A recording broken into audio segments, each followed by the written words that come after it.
The morning Lucy Leland rode into Caldwell, Kansas, the dust was so thick it swallowed the sun whole, and the last thing she expected to find at the end of that red clay road was a man who had forgotten what his own name looked like written down.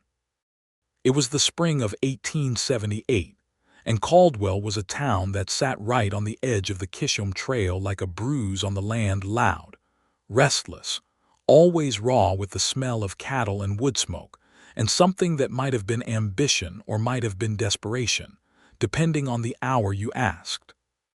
The buildings along Main Street leaned against each other the way tired men lean against bar counters, and the sky above was the particular shade of pale blue that made you feel small and temporary, and if you were lucky, briefly grateful for it. Lucy arrived on the southbound stage from Wichita with a carpetbag in her lap and a leather satchel at her feet, and exactly $14.60 sewn into the lining of her coat. She was 26 years old, which was not young for a woman traveling alone in 1878, though it was not old either. She had dark auburn hair pinned under a dusty bonnet, gray-green eyes that had a habit of reading people before they had finished speaking, and a jaw set so firm it could have anchored a fence post. She was not beautiful in the way that made men go quiet, but she was the kind of woman that men remembered specific, present, entirely herself. She had come to Caldwell because her uncle, a man named Gerald Leland, had died 3 weeks prior and left her a piece of land called Sycamore Flat, 40 acres of grazing land 5 miles south of town, a creek that ran clean in spring, a leaning barn, and a house that was either charming or falling apart, depending on which wall you examined first. She had never seen it.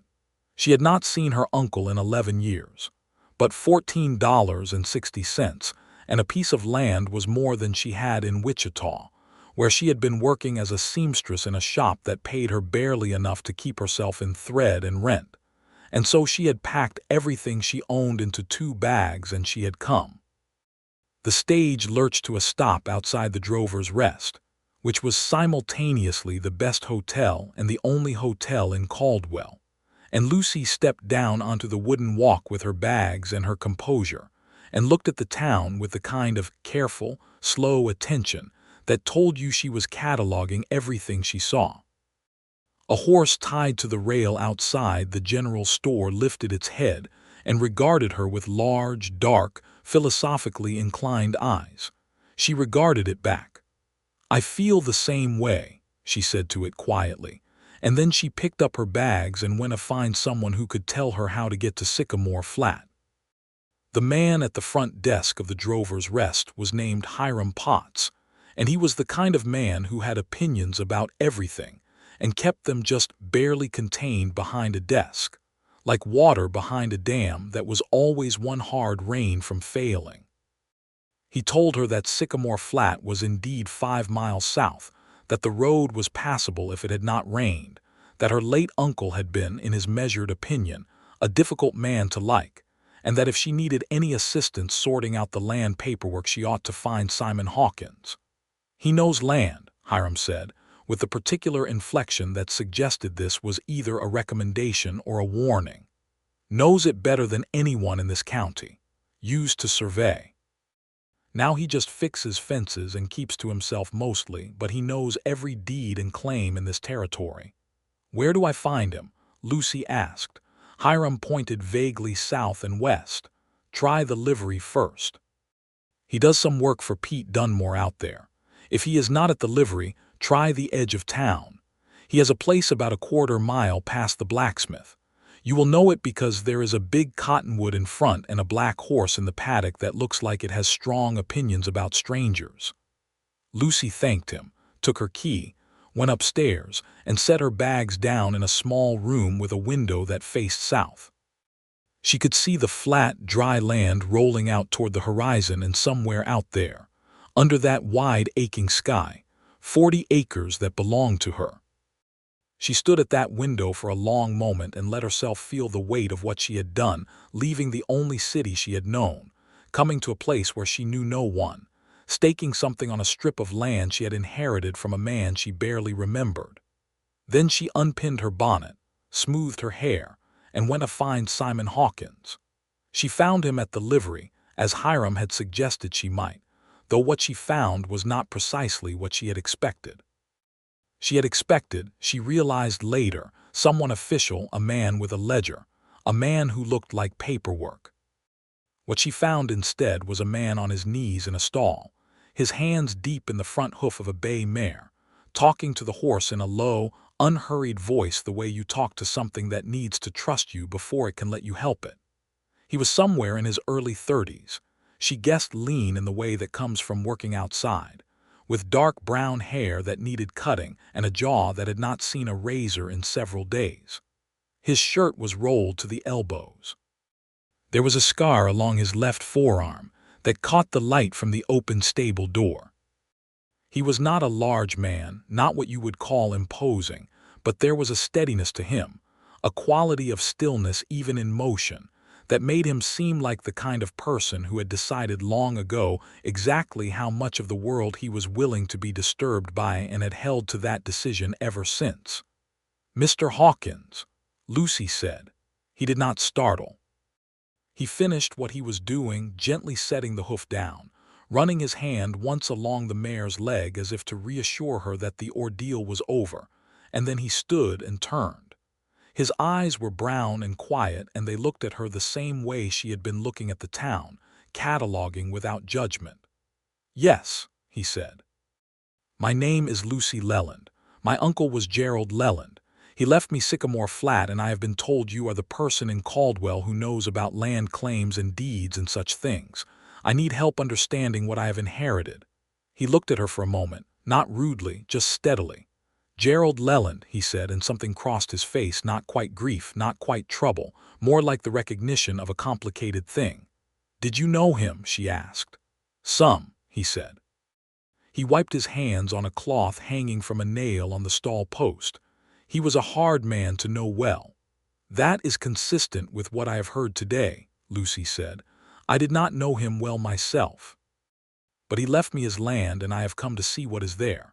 Hiram Potts said you might be able to help me understand the paperwork."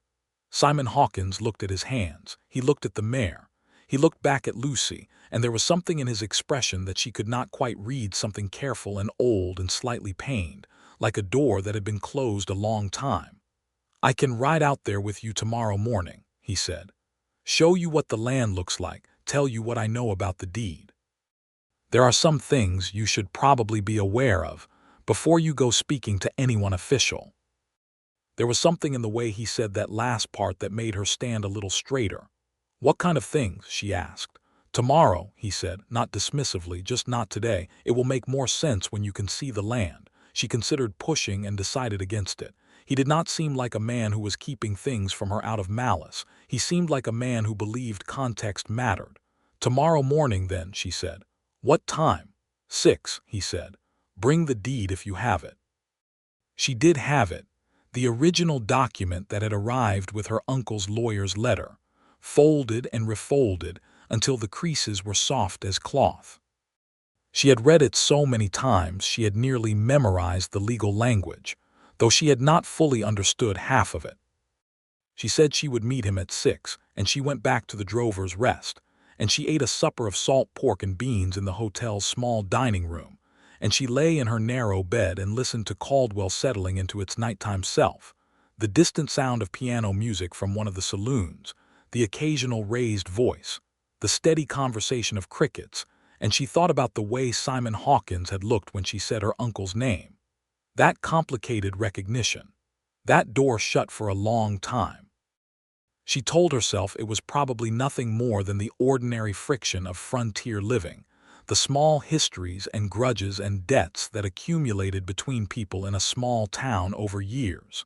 She told herself she would understand it better tomorrow. She was almost right. They rode out to Sycamore Flat in the early morning, before the heat had fully committed itself to the day. Simon had arrived at the Drover's Rest at 10 minutes to 6 with 2 horses, his own, the black one with opinions that Hiram had mentioned, and a sturdy roan he had borrowed from Pete Dunmore at the livery for Lucy's use. The roan was sensible and even-tempered, which Lucy appreciated, because she was a competent rider but not an exceptional one. The land south of Caldwell was beautiful in a stripped-down, unadorned way that required you to slow down before you could see it. The grass was pale gold and silver green in the early light. The sky was the kind of deep luminous blue that existed only in that particular hour before the sun fully climbed. Red-tailed hawks circled in long, patient arcs. The trail they rode was just two ruts in the grass, cutting south through land that rolled gently like a sleeping thing. Simon rode slightly ahead because he knew the way, but he was not the kind of man who used that advantage to establish dominance or distance. After a mile or so, he pulled his horse back and rode beside her, and they talked carefully at first, the way people talk when they are deciding how much to trust each other. She told him about Wichita, the seamstress work, the way the city had begun to feel like a room she could not quite get air in. He listened without interrupting, which she noticed, because most people in her experience could not manage that. "And you?" she asked eventually. "Hiram said you used to survey." 7 years ago, he said. He said it simply, without drama, but there was a weight to it. "What did you do before?" she asked. "I was a land surveyor for the Kansas Pacific Railroad," he said. "Before that I worked for the government survey office out of Topeka. I know this land 6 different ways. I know where every creek runs and where every boundary marker was placed and who filed what claim in what year going back 20 years. "That sounds valuable," she said. "What happened 7 years ago?" The horses walked for a moment before he answered. "My wife died," he said, "and our son, Fever, in the summer of 1871. He said it with a flatness that was not coldness but was rather the way you say something that has been said so many times internally that the external saying of it has become a formality. "I left the railroad, came back here, stopped doing much of anything official for a while." Lucy looked at the horizon. She thought about what she wanted to say and discarded several things before settling on the truth. "I am sorry," she said, "truly." "Thank you," he said, and then, after a pause, "You asked." "Most people in Caldwell know well enough not to by now." "I tend to ask things I want to know," she said. "I can stop if you prefer." He glanced sideways at her with what she thought might have been the beginning of something that would become, in a different context, amusement. "I did not say that," he said. They came over a low rise, and there it was sycamore flat. And Lucy's breath caught, because it was not what she had been half preparing herself for. She had been preparing herself for disappointment, for a bleak, exhausted strip of used-up land. What she saw instead was a small valley, really, cradled by 2 gentle rises of ground, with a creek running silver along its eastern edge through a stand of actual sycamore trees, their bark white and peeling and beautiful. The grass here was taller and greener. The house was small, very small, and the barn leaned, as advertised, but there was something about the way the whole thing sat in that morning light, surrounded by those trees, that made it look like somewhere that had decided to be a home without waiting for permission. "Oh," Lucy said. "It is a good piece of land," Simon said quietly. "The creek runs year-round. The soil on the south end will grow things. Gerald Leland had 40 acres here and he barely touched it, mostly let cattle graze through." "It is lovely," Lucy said, and she meant it in a way that surprised her. She had thought she was coming to assess something practical, an asset to be understood and managed. She had not expected to feel it the way she felt it now, standing at the edge of it on a borrowed horse in the morning light, feeling something shift in her chest like a door swinging open. They rode down to the house. Up close, it was indeed in need of work. The window on the east side had a cracked pane, the porch boards were soft in 2 places, and the door had swollen in its frame so it required shouldering open, but the bones of it were sound. Simon walked through it quickly, knocking on walls, testing floor joists with his boot heel, examining the stone fireplace and the chimney. He found no catastrophic failures. Just the ordinary decay of a place that had not been loved for a while. "It can be made livable," he said. "A week's work, maybe 2 if you have money for materials." "I have some," she said carefully. "Not a great deal." She did not tell him about the $14.60. It seemed like too specific a poverty to name just yet. He nodded as if this was neither surprising nor alarming. There is work available in town if you need it. The mercantile owner, Daniel Chase, has been looking for someone to help with accounts. He has a ledger problem that has been giving him trouble for 2 years. She looked at him. You know a great deal about what is available in this town. I have been here a while, he said. You notice things. They went outside and walked the property line. This was where the conversation changed. Simon walked her to the southern boundary where a line of cedar fence posts ran east to west, and he stopped and looked at the posts and then at Lucy, and she could see him deciding something. These posts were moved, he said, about a year ago, maybe 14 months. Lucy looked at the fence posts. They looked like fence posts to her. Moved by whom? I believe by a man named Rutherford Cole, Simon said. He owns the ranch to the south, the Diamond Sea. He has been pressing your uncle's land from the south for 3 years. He moved these posts about 20 feet north of where the legal survey line falls. It is subtle enough that most people would not notice. But the deed would show the correct boundary, Lucy said. The deed would, Simon agreed. If someone knew how to read it correctly, and if someone knew where the original survey markers were placed. Cole is counting on the fact that a grieving family or an absent heir would not know to look. He paused. I am telling you this because you deserve to know before anyone approaches you about selling. Cole has been waiting for your uncle's land to come available. He will make you an offer. It will probably seem generous. It will not reflect the actual value of the land. Lucy looked at the fence posts and then back at Simon, and she felt something clarify inside her, something settle into a harder and cleaner shape. Can we correct the boundary line, she said, officially, with documentation? Yes, he said. I know where the survey markers are. I placed them myself 12 years ago when I was working this section for the government survey. I can prepare a document showing the correct line with the reference points. You would need to file it with the county land office in Wichita. Will you do that? She asked. I will pay you, whatever a fair rate is. He looked at the land. He looked at the sycamore trees along the creek. He looked at the house with its swollen door and its cracked window and its soft porch boards. I will do it, he said, and then quietly, as if to himself, it is past time I did something like this again, probably. She did not ask what he meant by that. She had the feeling she would understand it later. They rode back to Caldwell, and Simon detoured past the south end of town to show her something she had not known to look for: a small creek that cut through a dry arroyo and disappeared under the main road. He knew where it went, he told her. It ran underground for half a mile and came back up at the eastern edge of Sycamore Flat. It was part of why the land was worth more than people guessed.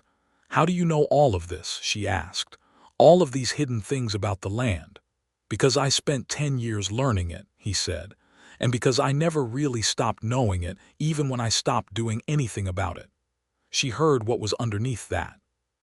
She heard the 7 years of not writing his name on anything, of not staking a claim to anything, of existing in a world that he knew intimately but from which he had stepped back, as if putting a pane of glass between himself and anything that required full presence.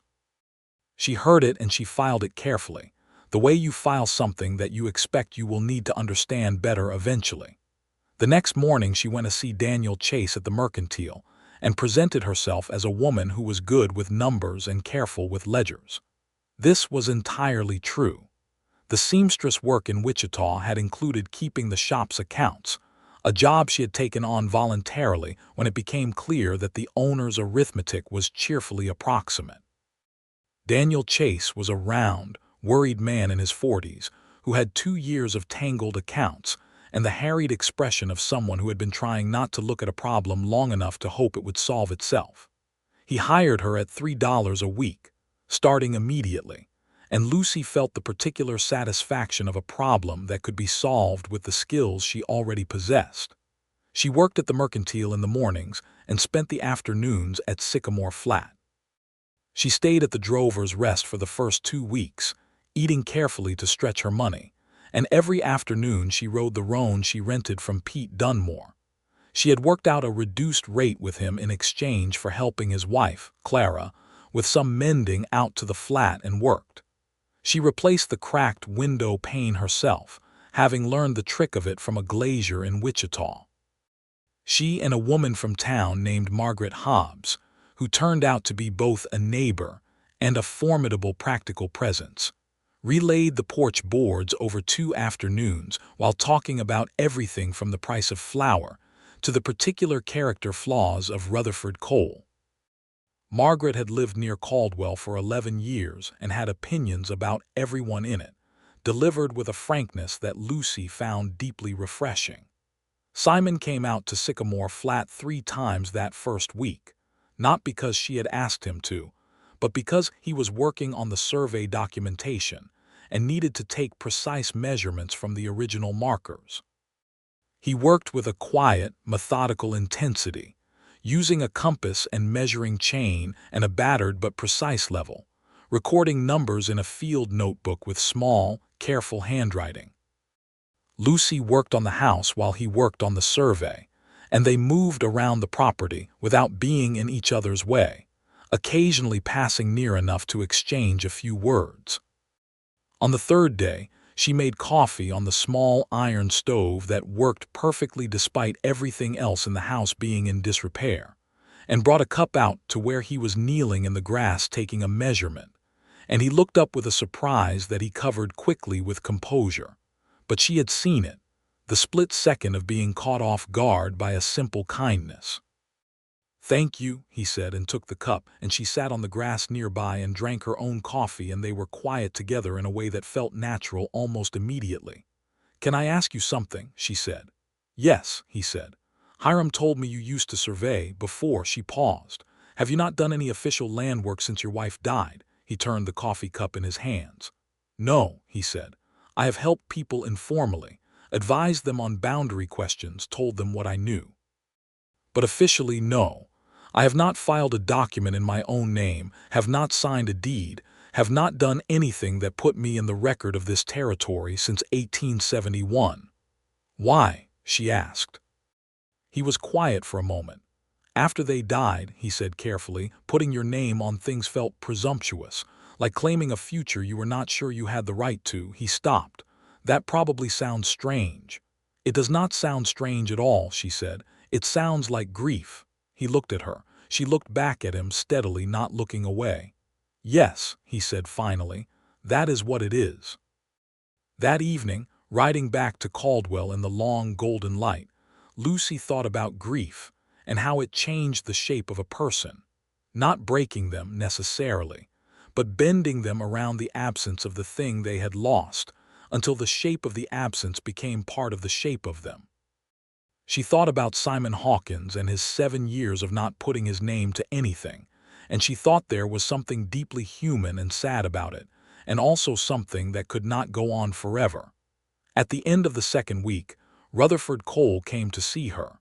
He was not what she had expected. She had expected a villain in the theatrical sense, loud, crude, obvious.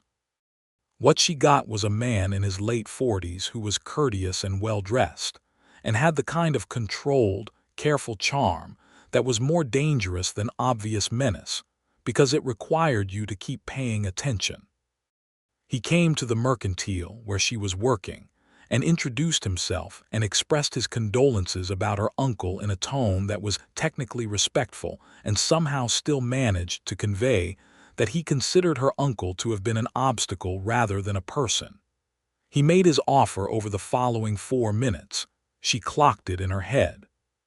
He offered her $400 for Sycamore Flat, which he described as a fair price for 40 acres of dry grazing land with a structure in poor repair. Lucy looked at him with her gray-green eyes and her set jaw and said, very pleasantly, that she was not interested in selling, but that she thanked him for his visit. He smiled in a way that did not reach his eyes and said that if she changed her mind, the offer stood, and that frontier land could be difficult for a woman alone to maintain, and that she should not hesitate to come to him if she found herself in need of assistance. She thanked him again, still pleasantly, and he left. She told Simon about it that afternoon at the flat. He was not surprised. He was also, she noticed, quiet with something that was not quite anger but was adjacent to it, a tightening around his eyes, a stillness in his jaw. "He will come back," Simon said. "I know," she said. "How is the survey document coming?" "It will be ready to file in 3 days," he said. "I have all the measurements. I have the reference points documented with the original marker records. Once it is filed in Wichita, Cole cannot claim those 20 feet regardless of where his fence posts are." "Good," she said. And then, because she was curious and because she had earned some frankness by this point, "Does Cole know what you know about this land?" Simon was quiet for a moment. "He knows I know it," he said. "He has not spoken to me directly. He probably prefers I stay out of it." "And do you intend to?" He looked at her. "No," he said. "I stopped staying out of things when you asked me to help." She felt that land somewhere between her ribs, and she held very still with it for a moment, looking at the creek and the sycamore trees and the pale grass moving in the wind. "Thank you," she said. On the 4th day of the 3rd week, something happened that changed the temperature of everything. Lucy arrived at Sycamore Flat in the early afternoon to find that 3 of the cedar fence posts on the southern boundary had been pulled from the ground. They were not damaged, just pulled up and laid in the grass, as if to say that someone had been here and done this carefully and deliberately and wanted her to know it. The ground where they had been was still fresh disturbed. She stood and looked at it for a long moment, and then she rode back to Caldwell and found Simon at the livery and told him what she had found. He rode back out with her without a word. He looked at the pulled posts. He looked at the ground. He looked south toward the Diamond C's distant fence line. He did not say Cole's name, but it was in the air between them like smoke. "He is testing you," Simon said, "seeing if you will be frightened." "I am not frightened," she said. And this was true, which surprised her slightly. She was angry, but she was not frightened. "We need to get this document to Wichita faster than I planned," Simon said. "I have everything I need. I can finish it tonight." "Can I help?" she asked. He looked at her. "Can you write in a clear hand?" "I can." "Then yes." They worked at the house at Sycamore Flat that evening by lantern light. The first time she had been there after dark, and there was something about the house in lantern light that made it feel more like a home than it had in daylight. The small front room with its stone fireplace and its 2 windows was warm and close, and the shadows moved pleasantly on the walls. Simon had his field notebook and his reference documents spread on the wooden table, and Lucy sat across from him with paper and pen, and he dictated and she wrote, in the careful, clear hand she had developed from years of keeping accounts. The document was 7 pages. It detailed the original survey of 1866, the placement of the boundary markers, the precise measurements of the property lines, and included a notation of the discrepancy between the current fence line placement and the legal boundary, with a reference to the survey records on file in Topeka. When it was finished, Lucy read it back to him. He made 2 small corrections, one factual, one grammatical, and then he sat back and looked at the completed pages, and something moved across his face that was hard to name, something that was both satisfaction and something older and more complicated. "It just needs your signature," Lucy said. She pushed the last page toward him and held the pen out. He looked at the pen. He looked at the line where it said in her careful handwriting, "Certified by Simon J. Hawkins, licensed land surveyor, Kansas Territory." And she understood in that moment what she was actually asking him to do, not just to sign a document, to put his name on record again, to claim a present tense, to say in whatever language a signature speaks, "I am still here. I still exist in this world as a person who acts and claims and commits to things." 7 years. He picked up the pen. His hand was steady. She watched him sign his name in full, Simon J. Hawkins, in a clear, deliberate hand that looked like a man who had once done this without thinking, and was doing it now with his whole heart.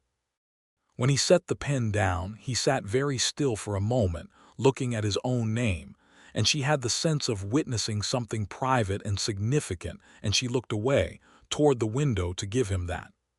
I will take it to Wichita myself, he said. Day after tomorrow. I will pay your expenses, she said. He shook his head. No, he said, and then with the particular simplicity that she had come to recognize as his version of emphasis. No, Lucy, this one is mine. She turned back to look at him and found him already looking at her, and there it was, that thing that had been building since the livery stable, since the coffee in the grass, since the long rides back in golden light, since the frank questions and the honest answers. It was not yet named. But it was there, clear and undeniable in the lantern light in the small, warm room of the house at Sycamore Flat. She thought, oh, she said, all right. He rode to Wichita and back in 4 days, and while he was gone, Lucy worked. She hired 2 young men from town to rehang the barn doors and patch the roof. She cleared the overgrowth from the kitchen garden behind the house. Someone, years ago, had planted herbs there, and the remnants of them were still fighting through the weeds with admirable stubbornness, and she felt a kinship with that stubbornness. She ordered glass and putty and nails from Daniel Chase's Mercantile, on a line of credit that Daniel extended with a willingness that told her she had become someone he trusted. Margaret Hobbs came on the 2nd day and brought a pie and sat on the newly repaired porch with Lucy in the evening, and told her things about Caldwell that were not in any official record, but were absolutely essential knowledge. Who was reliable and who was not? Who would cheat you on a horse trade? Which of the town's 2 doctors was actually worth consulting? And why the woman who ran the laundry on 2nd Street was the single most important person in town if you wanted information about anything. You are settling in, Margaret said, looking at the house and the cleared garden and the repaired barn with an approving expression. It is good to see this land in someone's hands who intends to stay. I intend to stay, Lucy said, and felt the truth of it. And Simon Hawkins, Margaret said with the particular casualness that is anything but. Lucy looked at the creek and the sycamore trees. He has gone to Wichita to file the survey document, she said. That is not what I asked, Margaret said pleasantly. Lucy turned and looked at Margaret, who looked back at her with warm, direct eyes and a small smile that knew several things. I do not know yet, Lucy said honestly. He is a good man, Margaret said. He has been absent, I suppose is the word, since he lost them. You are the first thing in 7 years that I have seen pull him back toward the present. I have lived near this man for 7 years, and what you have done in 3 weeks, just by asking him things and needing what he knows, is more than the rest of us managed in all of that time. Lucy did not say anything. She looked at the sycamore trees and thought about a man who had stopped writing his own name and what it meant that he had written it again. Simon came back from Wichita on a Wednesday afternoon, arriving at the flat just before supper. Lucy heard his horse before she saw him, that particular sound of hooves on the creekside path she had come to recognize. She was in the kitchen garden, which was no longer entirely weeds, and she stood up and pulled off her gloves and watched him come through the gate. He had the look of a man who had finished something important, not triumphant, not boastful, just quietly resolved. The document had been filed. The boundary was on record. Cole's fence posts were, in the legal language of the land office, already in the wrong place. It is done, he said. Good, she said. Come inside, I made supper. He looked at her. You are staying here. I have been staying here this week, she said. It is my house, I may as well live in it. Something passed through his expression, a warmth he did not quite manage to keep off his face, and did not quite seem to want to. They ate supper at the wooden table where they had worked on the survey document, salt pork, and pan bread and dried apple preserves she had found in a jar in the pantry that had turned out to be still good, which felt like a small gift from whatever spirit watched over the flat. They talked about Wichita. He told her what the land office clerk had said, which was that the filing was solid and that Cole would be notified of the record correction within the week, and that if Cole contested it, he would find himself fighting a documented survey against his own unrecorded fence posts. He will not contest it, Simon said. He might posture, he might make some noise, but he is not a stupid man and he knows when a thing is settled. And if he does something else, she asked. something beyond fence posts. "Then I will deal with it," he said simply. She looked at him across the table. "You said it that way like you do not think he will." "I do not think he will," Simon said. Cole is the kind of man who tests what is easy and retreats when things become difficult. This has become difficult. He will find somewhere else to push. She nodded. She trusted his judgment about this. She had come in these weeks to trust his judgment about a good many things, not because he was always confident, but because his confidence was always specific, rooted in things he actually knew, which meant it was reliable in a way that bluster never was. After supper, he helped her clear the table and wash the 2 plates in the basin, and they stood side by side at the washstand in the kitchen, in a silence that had become comfortable. The kind of comfortable silence that is itself a form of intimacy, because it means you do not need to perform anything, do not need to fill the space with words, can simply exist in the same air without it being awkward or empty. He said while drying a plate, "Margaret Hobbs told me you have been working on this place every day this week." "I have," she said. She seemed pleased about it. "She came by with pie twice," Lucy said. "I think Margaret Hobbs is pleased whenever someone does something sensible." He made a sound that was, unmistakably, a small laugh. It was the first time she had heard him laugh, and it was quiet and brief, and somehow very much his contained and genuine and a little surprised by itself, as if he had not entirely anticipated it. She turned and looked at him. He was already looking at her. They were standing very close, closer than the functional requirements of a shared washstand strictly demanded, and the lantern was doing that thing it did in this small kitchen, where it made everything amber and close and warm, and the creek outside was making its soft rushing sound through the open window. "Lucy," he said. "Yes," she said, and was not entirely sure what she was saying yes to, except that she was. He set the plate down on the draining board, very carefully, the way you set something down when your hands need to be free for something else. "I would like to ask you something," he said. "Then ask it," she said. "I would like to keep coming out here," he said. "Not just for the survey work which is done now, just to be here if you would like that." "I would like that," she said. "And I would like—" He stopped. He looked at her with those quiet brown eyes, steady as always, but with something in them now that was not steady at all, something that was working itself up to the surface after a long time under pressure. "I find that I am not very practiced at this," he said. "It has been a long time." "Take your time," she said. He reached out and tucked a strand of hair back from her face, very gently, his calloused hand barely touching her cheek. It was the smallest possible gesture, and it landed with the weight of something much larger. "I would like to court you," he said, "if you will allow it, properly." She smiled. It started small and then got away from her. "Properly," she repeated. "Yes," he said, entirely serious. "Simon," she said, "you have ridden 5 miles at dawn to help me.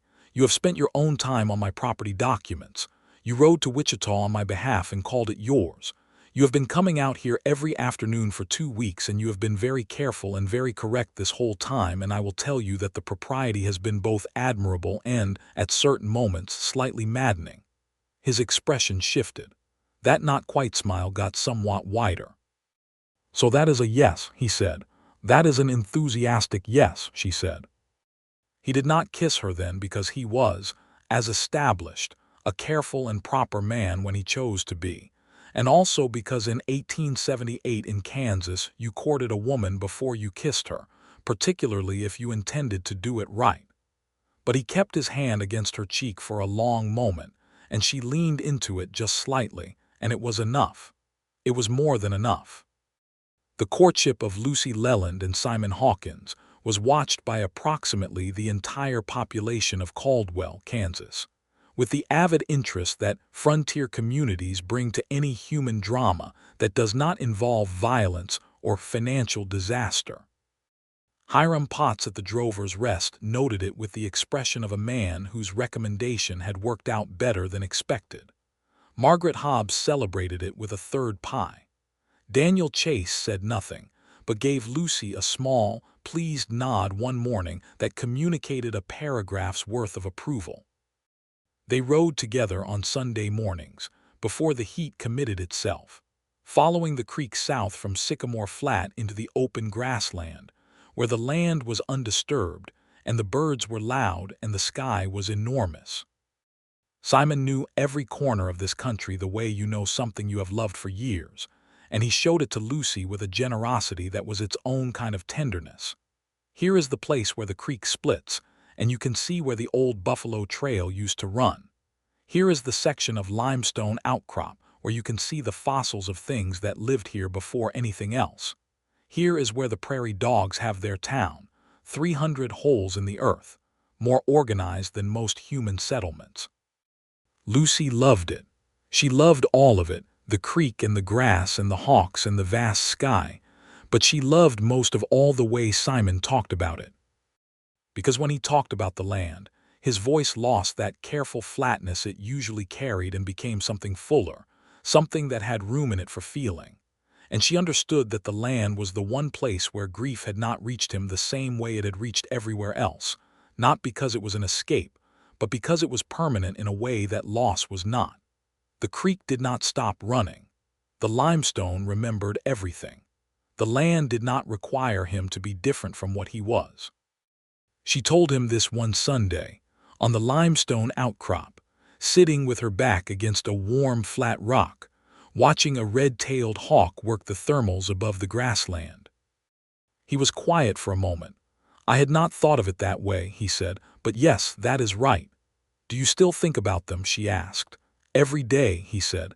"Not in the same way I used to. For the first few years it was all-consuming, like drowning. Now it is more like," he paused, "like knowing a room is in your house. You do not live in it, but it is there." She nodded. She had lost her mother young, and she understood the geography of grief, how it settled into the architecture of you and stopped being a wound and became simply a space you carried. "I am glad you put your name on the document," she said. He turned to look at her. "So am I," he said. And then, with a directness that was still slightly new from him, still finding its way back, "I am glad you asked me to." "I did not know what I was asking at the time," she said honestly. "I think you did," he said. She thought about it. Maybe she had. Maybe some part of her had looked at that man in the livery stable, on his knees talking to a horse, and had recognized something, a person who had stepped back from his own life but had not left it. A person who was still, underneath the careful stillness, very much there. On a Saturday in June, Cole's foreman, a lean man named Dix, rode up to the flat while Lucy was working in the garden and delivered, with a courtesy that was clearly distasteful to him, a letter from Rutherford Cole. The letter acknowledged the survey filing, made no admission of any wrongdoing regarding the fence posts, which had been quietly moved back to their correct positions 3 days after Simon filed the document, and made a new offer for the land. The offer was $600, 50% higher than before. Lucy read the letter twice. Then she folded it and put it in her apron pocket and went back to her garden. Simon rode up an hour later and she showed him the letter. He read it. "He is worried," Simon said. $600 is his worried price." "It is not for sale at any price," Lucy said. Simon looked at her over the letter. "I know," he said, "but it is useful to know what he thinks it is worth." A pause. "What would you say it is actually worth?" "More than 600, she said. "If I manage the water rights and the grazing rotation correctly." He smiled. A full smile, not the constrained almost smile. It transformed his face in a way that still surprised her every time, because it was so entirely itself, warm and unguarded and directed at her with a focus that made her feel slightly luminous. "Yes," he said, "considerably more." She wrote a reply to Cole, brief, polite, final. "Not for sale. No further consideration needed. Thank you for your interest." She asked Simon to witness her signature on the reply, which had no legal requirement for a witness but which she liked the symmetry of. He witnessed it without comment, writing his name below hers in that clear, deliberate hand, and she looked at their two names on the paper together and felt something click into place with the finality of a well-fitted joint. In July, they had a disagreement. This was also important, because love that has never been tested by friction is not yet fully real, and the disagreement told Lucy things about Simon that she needed to know. It started because Simon came to the flat one afternoon and mentioned in passing that he had heard Cole was speaking to a water rights attorney in Dodge City about a claim on the creek. Under certain conditions, an upstream landowner could file for diversion rights that would affect downstream access, and Cole's land was upstream. Lucy was immediately alarmed, and she said so. Simon was not immediately alarmed. He was, in his manner, measured and deliberate about it, which she read in her state of alarm as dismissive. "You do not seem concerned," she said. "I am concerned," he said. "I am assessing." "There is a difference between assessing and doing something," she said. "Yes," he said. "That is why you assess first." She felt a spike of frustration. "Simon, if he diverts the creek, this land is worth a fraction of what it is now. This is not a thing that can wait for careful assessment." "I am not suggesting waiting indefinitely," he said, and now there was a slight edge in his voice too, the edge of a patient man being pushed past his threshold. "I am suggesting that we establish what is actually being filed before we respond to what may not yet exist." "And if it does exist by the time you have finished being careful," she said. There was a beat of silence. "Lucy," he said, with a quietness that was not coldness but was very controlled, "I know water law in Kansas Territory better than any attorney Cole can bring from Dodge City. I know this creek and where it rises and who has prior claim to it. Do you trust me on this?" She looked at him. She was still frustrated. But underneath the frustration she looked at him honestly and asked herself the question he was actually asking. "Do you trust me?" She did. She trusted him specifically, particularly in the way that real trust works, not blind faith but the accumulated evidence of dozens of instances of competence and honesty and follow-through. "Yes," she said, "I trust you." "Then let me do this properly," he said. "Give me a week." She gave him a week. In that week, Simon rode to Dodge City himself, found the attorney Cole had consulted, and through a contact in the Territorial Land Office, determined that Cole had only made a preliminary inquiry. He had not filed anything. Simon then filed, preemptively and at his own expense, a prior claim document establishing Lucy's water rights to the creek on the basis of her property's boundary and the creek's course through it, citing the same survey he had filed in Wichita. It was, as legal moves go, quiet and efficient and entirely blocking. Cole's attorney, when consulted by Cole the following week, informed him that the prior claim was solid and that attempting to file a diversion claim would almost certainly fail and would be expensive in the trying. Simon told Lucy about it on the Sunday after he returned, sitting on the limestone outcrop as had become their habit. He told it simply, without triumph, just as a thing that had been done. She looked at him. "You rode to Dodge City," she said. "There and back in 2 days," he said.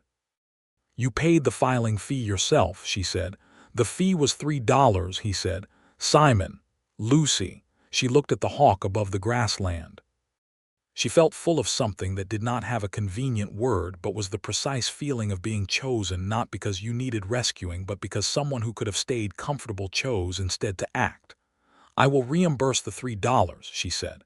"You will not," he said. "I will," she said. "Lucy." And now there was amusement in it, that quiet, surprised amusement that she loved. "Allowing me to spend $3 on you is not going to ruin you." "It is the principle," she said. But she was laughing now, and so was he, and she decided to let the $3 go as a loss.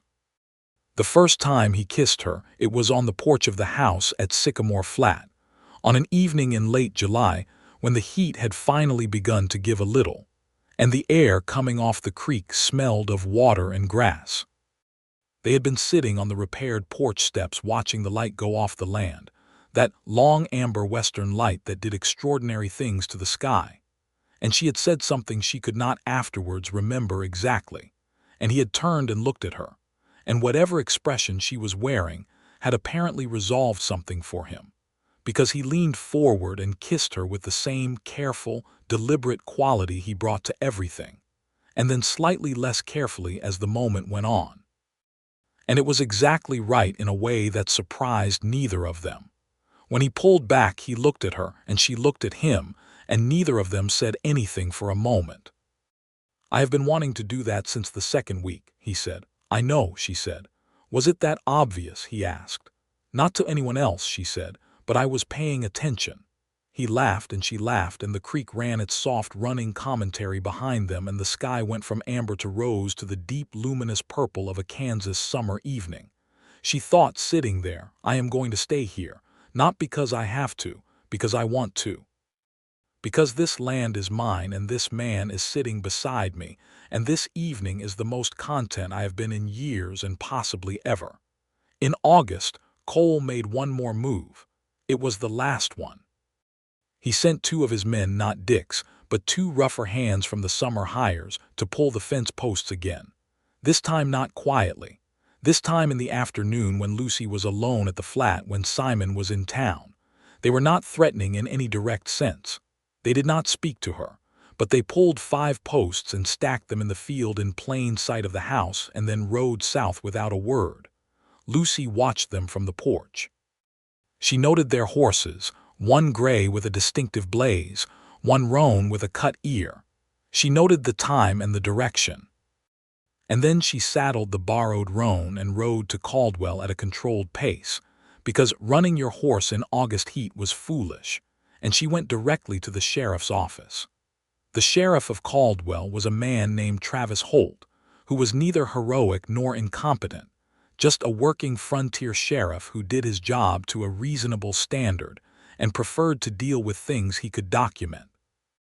Lucy gave him a documented account, the original fence post incident, the survey filing, the boundary correction, and now this second incident. She gave him the horses' descriptions. She said she wanted it on record. Sheriff Holt took her statement and thanked her and said he would speak to Cole. Simon arrived at the flat that evening to find the posts pulled and Lucy calmly reseating them in the ground with a post-hole digger she had borrowed from the barn. He stood and watched her for a moment. "You already went to the sheriff," he said. "2 hours ago," she said. "He came and took the post-hole digger."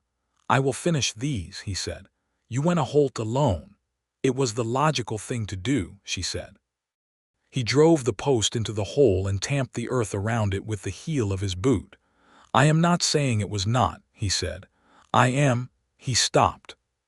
He looked at her, and there was something in his face that was not just the residue of the evening's events, something older. "When I came and saw the posts and you were not at the house, I am fine," she said. "I know you are fine," he said. "I can see that you are fine. I am telling you that for a moment before I saw you I was not." He stopped again, and she understood what he could not quite say, that for a moment before he saw her, his heart had gone to a very bad place. That loss lives in you, and when you love someone it creates a particular vulnerability, a crack through which fear pours in the instant something seems wrong. She walked over to him and took the post-hole digger from his hands and leaned it against the fence post and put her hand against the side of his face the way he had put his hand against hers on that first evening in the kitchen. "I am here," she said. "I am fine. I have been taking care of myself for 26 years and I am very good at it." "I know," he said. "But I am glad you worry," she said.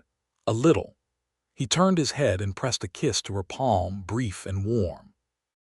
"Just a little," he agreed, and she laughed, and they finished setting the posts together in the evening light. Cole received a visit from Sheriff Holt the following morning and never moved a fence post again.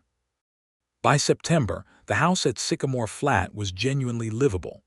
The porch solid, the windows whole, the kitchen garden producing modest amounts of herbs and late-season squash, the barn functional if still leaning with what Lucy had decided was a charming eccentricity rather than a structural flaw. She had moved in fully in August, and the house had taken on the character of someone living in it. A quilt on the bed frame that Margaret Hobbs had given her, books on the shelf that Simon had lent her, and that had, by unspoken agreement, stopped being lent and become simply there. A braided rug in the front room that she had made herself on the evenings when the weather kept her inside. Simon came nearly every day. Some days he worked, There was always something to do on 40 acres, and some days he simply came, and they cooked supper together or sat on the porch and talked or rode out in the long evening light. He had begun to take on the quality of someone inhabiting his own life again, fully, with less of that careful glass between himself and the world. He laughed more. He asked questions about things that were not immediately practical, about what she had wanted before the seamstress work, about what she had read, about what she thought about things. She found in these conversations that he was not simply a man who knew the land. He was a man who had read deeply and thought carefully about what he read and had opinions that were both more complex and more interesting than his reserve initially suggested. He had views on politics and on the treatment of the Kiowa and Comanche peoples whose land this territory had so recently and violently been views that were not the standard views. Views that acknowledged with clear eyes that the entire project of the frontier was built on a foundation of dispossession and injustice. He said this not with performance but with the factual plainness of a surveyor. Here is where the line was, here is who was here before, here is what was taken. She respected him enormously for saying it. She said so. Most men do not talk about it that way, she said. Most men were not tasked with marking the boundaries of land that was taken from people still living on it, he said. I was. I know exactly what the survey work meant in that context. I told myself it was about law and order and progress. I was not wrong necessarily, but I was also not right. It meant something to the people who had been here first. It always means something. She thought about all the land she had ridden across in these months, the limestone outcrops, the creek, the grass prairie that rolled to the horizon, and thought about its history, about the layers of it, about the fact that 40 acres with a deed in her name was only as old as the legal system that had created the deed and not at all as old as the land itself. I think about it sometimes, she said, whether I have any right to it. You have the right that exists under current law, he said. That is not the same as a deeper right, but it is the right that is being enforced. What you can do with it is take care of it, not strip it, not waste it, treat it like it matters. That is what I intend, she said. I know, he said. That is partly why he stopped. Partly why you what, she asked. He looked at her with those quiet brown eyes and the particular expression that was his version of everything. Fell in love with you, he said. She had known it was coming, had felt it building the way you feel a season changing, a gradual accumulation of small things that adds up to something undeniable, but hearing him say it still went through her like a warm current from her chest to her fingertips. Simon, she said. I know it has been only a few months, he said. I know that is not long. I am not asking you for anything. I am just telling you. Because it is true, and I have decided not to be cautious about true things anymore. She looked at him for a long, full moment. I love you too, she said. I have for some time. I was waiting for you to say it because I thought you needed to say it first. Why? He asked. Because you needed to know you could, she said. He looked at her. She looked at him. And what passed between them in that moment was not the beginning of something. It had already begun, long since, but the acknowledgement of something fully arrived, fully real, standing in the kitchen of the house at Sycamore Flat with the September light coming through the whole windows and the herbs growing in the garden outside. He crossed the kitchen and kissed her properly, the way he had been building toward since late July, which was to say with both care and conviction, and she kissed him back in exactly the same way, and the creek outside said what it always said, which was, "This is good, this is right, keep going." He proposed on a Sunday morning in October on the limestone outcrop, with the hawks circling above them and the autumn grass gone to bronze and gold. He had a ring, a simple band with a small turquoise stone set in silver, which he had bought from a Comanche trader who passed through Caldwell selling jewelry, and which was more beautiful than anything from a catalog would have been. He held it out to her in his open palm, not kneeling, because the limestone was uneven and he was a practical man, and he said, "I would like to spend the rest of my life coming to your house every day. I would like to stop pretending there is a version of this where I go home at the end of the evening and it makes any sense. I would like to marry you, Lucy, if you will have me." She looked at the ring in his palm. She looked at his face. She looked at the hawk and the grass and the sky and the wide, ordinary, extraordinary country around them. "Yes," she said, unequivocally and without reservation. "Yes." He put the ring on her finger and she put her hands on his face and kissed him, and the hawk caught a thermal and rode it upward and upward until it was just a small dark point against the enormous blue. They were married in November 1878 in the small white church on the north end of Caldwell. Margaret Hobbs wore her best dress and cried happy, emphatic tears. Hiram Potts attended with an expression of profound vindication. Daniel Chase closed the mercantile for the afternoon and brought his wife and his 3 children, and a very good bottle of wine that he had been keeping for a significant occasion. Pete Dunmore came. The Reverend Aldrich, a lean, kind man with a white beard, performed the ceremony with genuine warmth and a minimum of fuss, which both Lucy and Simon had privately requested. Lucy wore a dress she had made herself, ivory cotton with a small embroidered collar, practical and beautiful, exactly herself.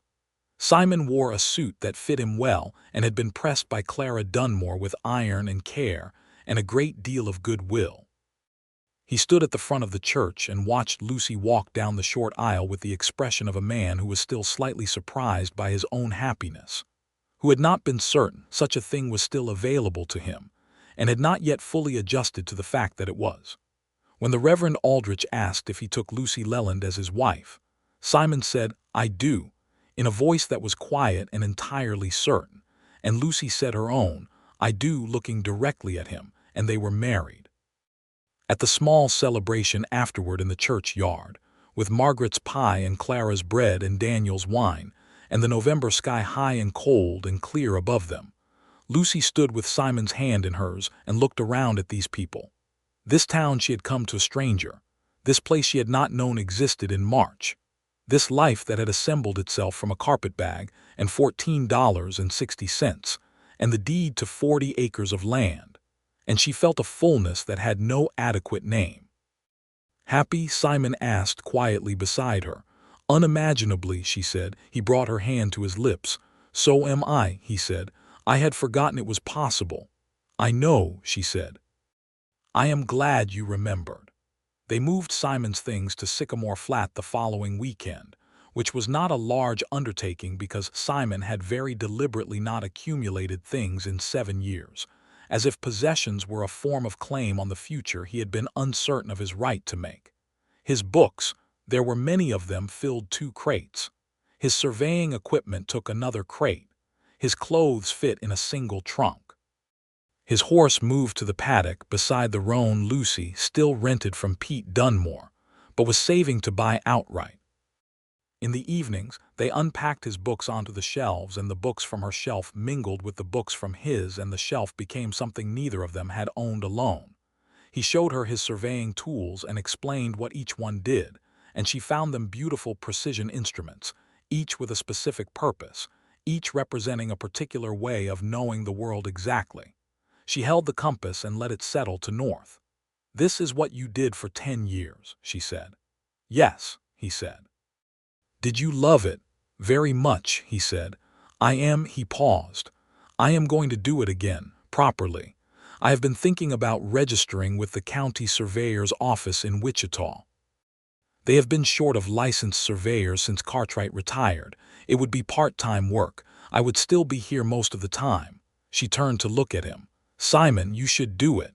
You would not mind the time in Wichita when there is work." "I would prefer you here," she said honestly. "But I would not trade your work for my preference. It is what you know and what you love. Go and do it." He registered with the county surveyor's office in December, and was formally accepted in January 1879. The first assignment arrived in February, a disputed boundary case in Sumner County, and he rode out for 3 days and came back with a completed survey and the brisk, particular energy of a man who has returned to a skill that has been waiting for him. She met him in the paddock when he came home, because she had heard his horse, and he dismounted and they stood in the cold February air, and he said, with a wonder he was not bothering to contain, "I had forgotten how much I love it." "I know," she said. "I could tell. Your last letter had surveying puns in it." "I did not write surveying puns," he said. "You asked whether I thought your love for Sycamore Flat was truly measured," she said. "In a letter, about a survey." He looked at her. "That was accidental," he said. "It was not," she said. He laughed and she laughed, and he kissed her in the cold February air beside the paddock while his horse looked on with tolerant, philosophical eyes. In the spring of 1879, Lucy began her second year at Sycamore Flat with a garden twice the size of the first, a small flock of chickens she had bought from a farm east of town, and the growing certainty that she was pregnant. She told Simon on a Tuesday morning in April, sitting at the kitchen table with their coffee, with the matter-of-fact directness that was her way of delivering information that was important. He looked at her. He set down his coffee cup. He looked at her for a long moment, and she watched the thing move through his face, first surprise, then something very close to fear, then the conscious, deliberate decision to hold the fear and let the other thing come through anyway, which was a joy so large and so private it barely fit through the expression he wore. He came around the table and took her face in both hands and looked at her. Are you well?" he asked. "Do you feel well?" "I feel entirely well," she said. "I am tired in the mornings, but otherwise I feel very well." "Good," he said. "That is good." And he kissed her forehead with a care that was trembling slightly at its edges, and she put her hands over his and held them. "It is all right to be happy," she said quietly. "It is allowed." He leaned his forehead against hers. "I know," he said. "I am working on it." "I know you are," she said. "Work on it out loud with me." He did. He said, "I am terrified." "And I am also. I am so glad. I am so grateful." His voice was rough at the edges. "I did not think I would have this again. I did not think I had the right to want it again." "You have every right," she said. "You always did." He held her for a long time at the kitchen table in the April morning, while the chickens made their considered commentary outside, and the creek ran, and the sycamore trees showed their first tentative new leaves, and the world turned in its slow, enormous way, indifferent to small human griefs, and completely inundated by small human joys. The summer of 1879 was long and warm and good. Lucy carried the pregnancy with the same direct practicality she brought to everything, refusing to treat herself as fragile while also being sensibly careful. Margaret Hobbs became, by unspoken mutual agreement, a frequent presence at the flat, arriving with food and advice, and her particular brand of companionable frankness that made hard things easier. Clara Dunmore, who had had 3 children and knew exactly which of the town's 2 doctors was worth consulting for a pregnancy. The answer was neither.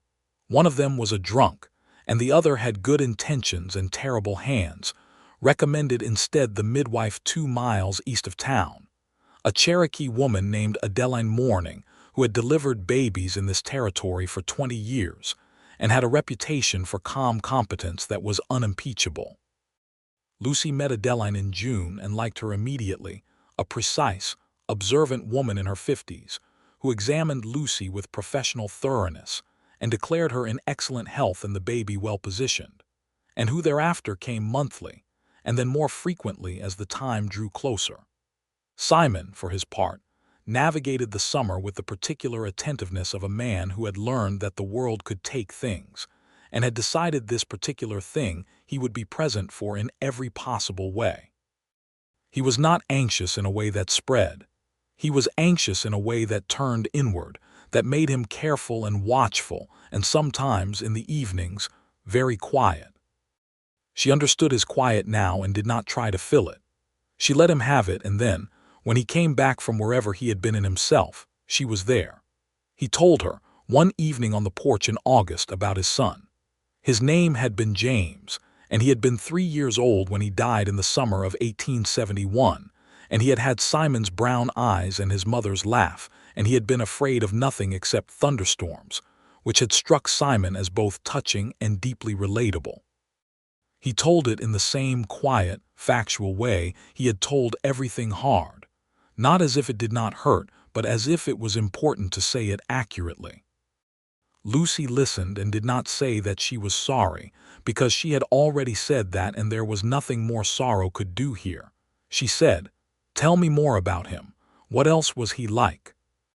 And Simon told her more, the way James had insisted on naming all the horses with names that were completely unreasonable, the way he had eaten everything except peas, which he had viewed with a personal offense, the way he had called the moon the flat sun, until someone had explained it properly, and he had been briefly outraged at the deception. He told it and laughed at the parts that were funny and was quiet at the parts that were not, and Lucy laughed with him and was quiet with him. And by the time they went inside, there was something lighter in the air between them, not resolved, nothing like that, but carried differently, shared differently.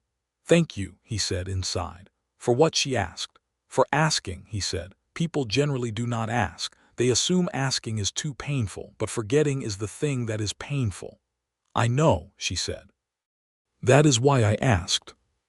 The baby was born in October 1879, which was almost exactly a year after their wedding, in the bedroom at Sycamore Flat with Adeline Morning attending, and Simon in the front room doing things with his hands, rearranging books, making coffee neither of them would drink, failing entirely to read, because he was too anxious to be useful and sensible enough to know it. Margaret Hobbs was there too, in the bedroom, because she had simply appeared at first light and declared herself present, and no one had the energy to argue with Margaret Hobbs about anything at first light. It was a boy.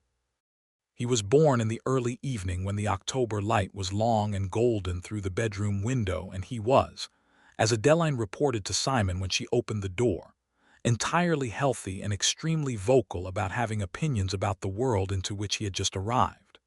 Simon came into the bedroom, and Lucy was sitting up against the pillows holding a small, red-faced, furiously alert person, and she looked up at Simon when he came in, and the expression on his face was, there was no word for it.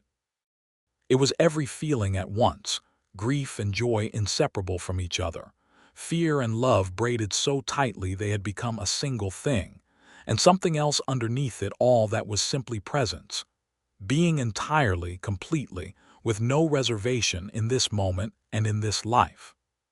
He sat on the edge of the bed, and she put the baby in his arms, and he held his son with the same hands that had held a compass, and set a fence post, and turned survey documents, and signed his own name after 7 years of not signing it. And he looked at the boy's face, and the boy looked back at him with the unfocused, urgent attention of the newly arrived.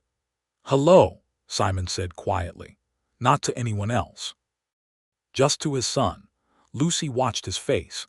She had never loved him more than she did at that exact moment, which was saying something, because she had been paying close attention for a year and there had been many exact moments. "What will you name him?" Margaret said from the corner, because Margaret was constitutionally incapable of letting a moment pass without participation. Lucy and Simon looked at each other. "Henry," Lucy said. "Henry James Hawkins." Simon's jaw worked very slightly. He looked at Lucy, and she looked at him, and the unspoken thing between them, Henry James. The James, deliberate and quiet and full of both acknowledgement and love, passed in its entirety without words. "Yes," he said. Henry James Hawkins was, from the beginning, an individual with a very clear sense of his own needs and priorities, which primarily consisted of food, motion, and the company of his parents, in that order. He was a solid, handsome baby who grew into a determined, curious toddler who had Simon's steadiness and Lucy's directness, and the particularly complete way of being present in the world that seemed to belong to both of them. By the time Henry was learning to walk, in the summer of 1880, Sycamore Flat had changed in the incremental, meaningful way of a place that is being genuinely cared for. The garden was expansive and productive. The fence lines were correct and maintained. The barn had been resided and no longer leaned with the same existential conviction. Simon had built a small study off the back of the house for his surveying work, with a proper desk and a shelf for his instruments and a window that faced east. Lucy had converted the old root cellar into a proper cold storage with additional shelving. She had designed herself after reading about preservation methods in a farming almanac. She was also, by late 1880, running what had essentially become a small land consultation practice from the kitchen table. Word had spread, the way word spread in frontier communities, which was thoroughly and with embellishment, that the woman at Sycamore Flat was very good at reading legal documents and finding the places where people were being taken advantage of, and that her husband was the finest land surveyor in the county, and that between them they could generally sort out whatever land problem you brought to them. They charged modest fees, because they did not need to charge otherwise, and the work was interesting and the results were, more often than not, good. Daniel Chase sent them a new client approximately once a month. Hiram Potts sent them at least as many, because Hiram had decided he had discovered them and intended to maintain this position by recommending them continuously. Margaret Hobbs sent them everyone she knew who needed help with anything, regardless of whether it was strictly their area of expertise, on the grounds that they would either know the answer or know who did, which was generally true. In the spring of 1881, Lucy discovered she was pregnant again.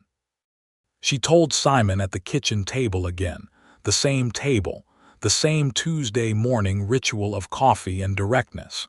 He received it differently this time, still full of feeling, but the terror was not the first thing through.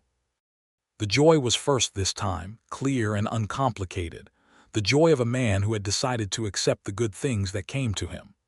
"Are you well?" he asked. "Perfectly well," she said. He leaned across the table and kissed her, and Henry, who was 17 months old and in the middle of eating oatmeal with intense concentration, looked up at them, then back at his oatmeal, with the private assessment of someone who had seen this before and found it predictable but not objectionable. The second child, born in November 1881, was a girl. They named her Clara Ruth Hawkins, Clara for Pete Dunmore's wife, who had been a quiet, constant presence of practical goodwill since the beginning, and Ruth because Lucy had always loved the name, and it was hers to give. Clara Ruth arrived with considerably more composure than Henry had, looking at the world with wide, thoughtful eyes from the first hour, as if she had anticipated it and was matching it against her expectations. By the time Clara was a year old and Henry was 3, and the house at Sycamore Flat had added 2 more rooms and a proper porch railing, and a second garden bed, and a vegetable cellar that was the envy of Margaret Hobbs, who said so frequently, and without embarrassment, the life that Simon and Lucy Hawkins had built had the quality of something thoroughly and deliberately made. Rutherford Cole, it turned out, had lost 2 land disputes in Sumner County in 1881 and had sold the Diamond C to a cattle company from Texas. The new owners were impersonal and distant and entirely uninterested in the particulars of their neighbors' fence lines, which suited Lucy and Simon very well. The boundary that Simon had documented and Lucy had defended was never disputed again. In 1882, Simon was offered a full-time position with the Kansas State Surveyor's office, a formal appointment that would have required them to move to Topeka. He turned it down.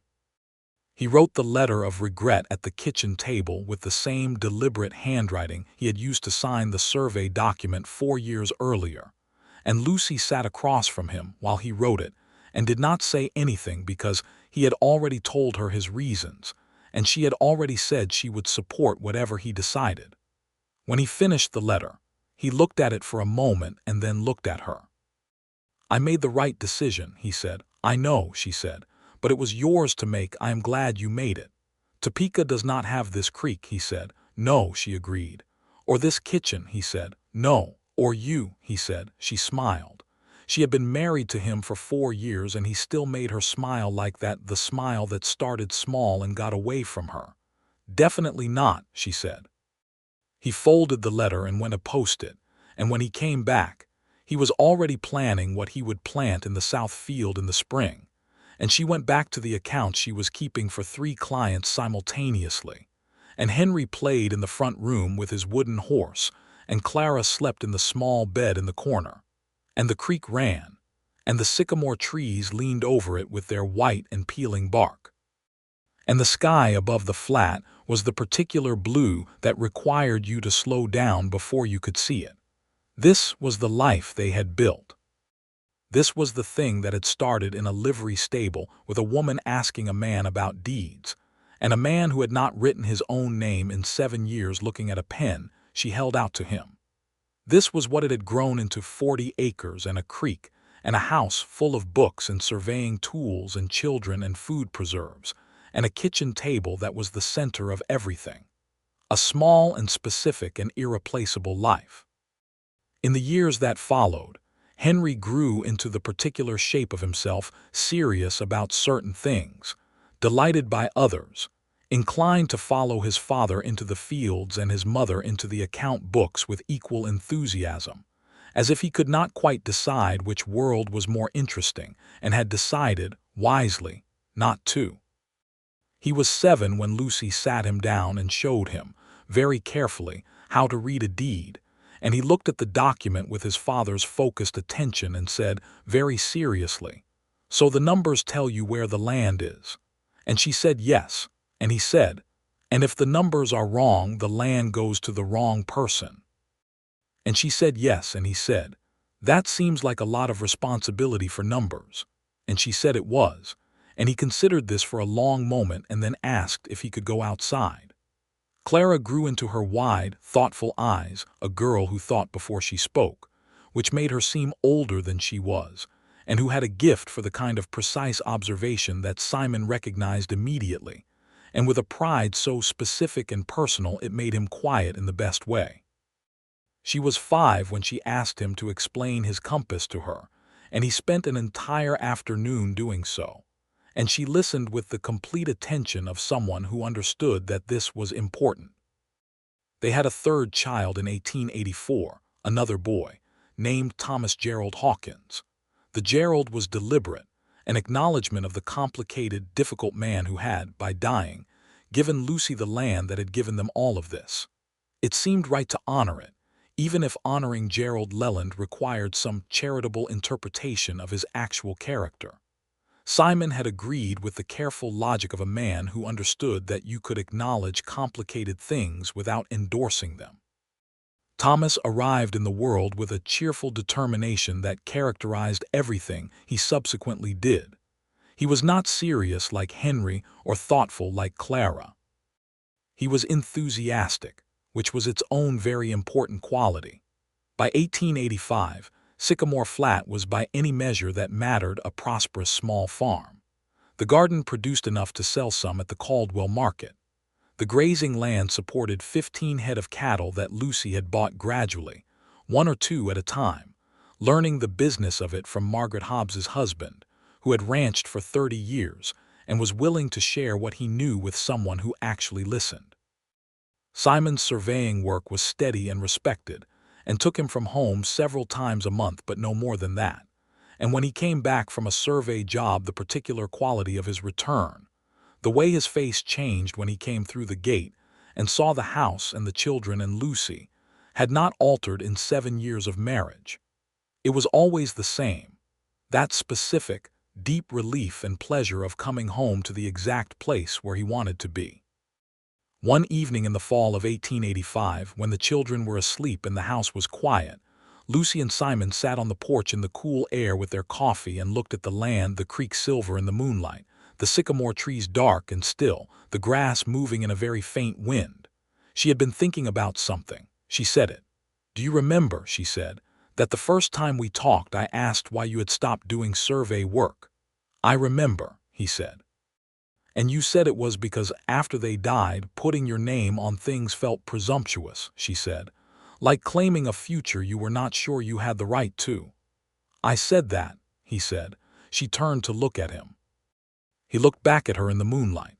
He was 39 now, and the years had given him more lines around his eyes and more gray at his temples, and absolutely no less of the quiet, steady quality that had been the first thing she had noticed about him in that livery stable. "Do you still feel that way?" she asked. "Any part of it?" He thought about it genuinely, which was what she had always loved about him. He never gave you the easy answer if the honest answer was more complex. "No," he said finally. "I feel—" He looked at the creek and the trees and the house where their children were sleeping. "I feel like I have a very great deal of right to this future. More than I deserve, possibly." "Not more than you deserve," she said firmly. "More than I expected," he conceded. "Better," she said.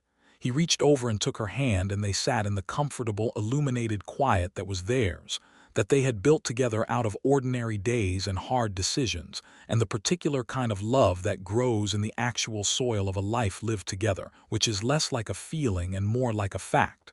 The creek ran. The sycamore trees stood. The chickens, all these years on, had been replaced several times but were always, essentially, the same chickens, opinionated and present. The black horse in the paddock, Simon's horse, still, 10 years on, because Simon was loyal to horses as to everything, stood in the moonlight looking at the distance with the philosophical expression that Hiram Potts had always said was characteristic of it. A meteor crossed the sky above them, brief and bright, there and gone. "Simon," Lucy said. "Yes," he said. "I am glad I came to Caldwell," she said. He squeezed her hand. "So am I," he said. "Every day." In the morning, Henry came down before either of his parents were fully awake, and found his father at the desk in the study, already working on a survey document that needed to be completed before he rode out on Tuesday. Henry stood in the doorway and watched his father work, the precise, careful handwriting, the compass and the measuring notations, the focused quiet of a man doing something he loved. "Papa," Henry said. "Yes," Simon said, not looking up from the document. "Can I learn to do that?" Henry asked. Simon did look up then. He looked at his son, 10 years old, serious brown eyes, his mother's directness and his father's stillness. And something in his face opened quietly, the way a door opens on a warm morning, all the way and without hesitation. "Come here," Simon said. Henry came and stood beside the desk, and Simon put a pen in his hand and set a clean piece of paper in front of him and said, "Write your name first. Always start with your name." Henry bent over the paper with the focused concentration of someone doing something new and important, and slowly, carefully, in the large, unsteady handwriting of a child learning, he wrote, "Henry James Hawkins." Simon looked at it. He looked at his son's name on the paper, and he thought about his own name. 7 years of not writing it. And then the morning Lucy had handed him a pen and asked him to sign a document, and he had picked it up and everything had changed. He thought about what it meant to put your name on things, to say, in whatever language a signature speaks, "I am here, I exist in this world, I claim a future." "Good," Simon said. "That is very good." Lucy appeared in the doorway with Clara on her hip and Thomas behind her, Thomas already fully awake and full of opinions about breakfast. She looked at Henry at the desk and Simon behind him and what was on the paper, and she leaned against the doorframe and watched. And the morning light came through the east window over the land, over Sycamore Flat, over the creek and the white sycamore trees and the pale gold grass, and filled the small room with something warm and exact and thoroughly, unmistakably real. They stayed that way for a moment, Simon and Henry at the desk, Lucy in the doorway with Clara on her hip, and Thomas pulling at her skirt, already asking about eggs, the document and the fresh signature and the October morning and the Kansas sky enormous outside the window. And it was, in the complete and ordinary way of the best things, everything. Thomas eventually prevailed on the subject of eggs. Clara was put down and immediately went to look at Henry's signature with the critical assessment of someone who had views about letter forms. The survey document was completed by Tuesday. Simon rode out and came back 3 days later with the brisk, particular energy of a man who had done good work in the field.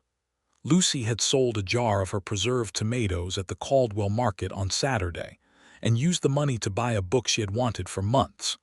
Margaret Hobbs came on Sunday with pie. She was still coming with pie, and she would likely still be coming with pie when they were all very old, and this was exactly right. Henry practiced his letters at the desk in the study every morning before school. Clara drew her own maps of the property, careful and not entirely inaccurate, because she had been watching her father work for years. Thomas mostly ate things he was not supposed to eat and investigated every corner of 40 acres with the systematic joy of someone who believed the world had been created for his personal exploration, which was perhaps not entirely wrong. And at Sycamore Flat, the creek ran. The sycamore trees stood white and peeling and beautiful in all weathers. The land kept its patient record of everything that had happened on it and would happen on it, the old trails and the old markers, and the names on all the deeds, including the name of Simon J. Hawkins, written in a clear, deliberate hand, again and again, on document after document, staking a claim to a future that was his and theirs and real. It had started with a pen, with a woman who asked and a man who had not forgotten how, who had only needed someone to ask. They had made it into this. It was enough. It was more than enough. It was everything.